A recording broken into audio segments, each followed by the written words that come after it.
ақш-та бір апта бұрын шатдаун басталған. Бұл не білдіреді және ел экономикасына қандай зияны келтіреді? Түсіндірейін.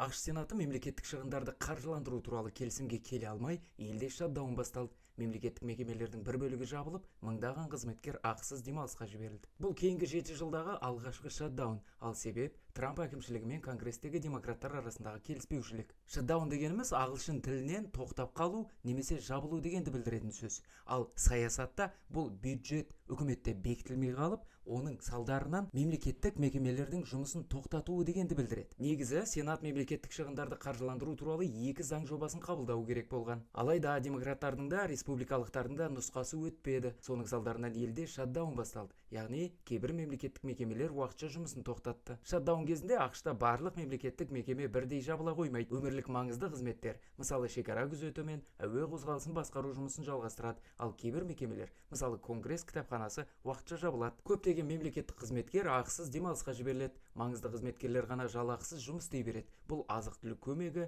студенттік несие, балабақша, ұлттық парктер сияқты бағдарламалардың қысқаруына әкеп соғады. Егер шатдаун ұзаққа созылатын болса, көліктер кешігіп, ал ел экономикасы орасан зор зиянға ұшырайды. Мысалы, бір күнде есептеп көрсек, 400 миллион доллар шығын әкеледі. Әдетте мұндай бюджет даулары ақш-та жиі болып тұрады, бірақ бұл жолы жағдай шиеленісе түсті. Өйткені кейінгі 9 айда Трамп әкімшілігі мемлекеттік шығындар мен қызметкерлер санын үнемі қысқартып келеді. Республикалықтар Конгресстің 2 палатасын бақылағанымен сенатта заң қабылдауға жететін 60 дауысқа ие емес. Сондықтан демократтар республикалықтардың ұсынысын тоқтатты. Өйткені ол қарапайым америкалықтар үшін медициналық сақтандыруды қиындатады деп есептейді. Демократтар медициналық сақтандыруды арзандататын салықтық жеңілдіктерді ұзартуды және Трамп қысқартқан Medicaid бағдарламасын қалпына келтіруді талап еткен. Бұл ақш-тағы кейінгі 7 жылдағы алғашқы шатдаун болып отыр. Бұған дейін тек Трамптың алғашқы мерзімінде 2018 жылы болған еді. Дүйсенбіде Трамп Конгресстің 2 партиясының жетекшілерімен кездескен, бірақ келісімге келе алмады. Осылайша Трамп әкімшілігі елдегі шығындар қажетсіз деп есептейді. Ал демократтар керісінше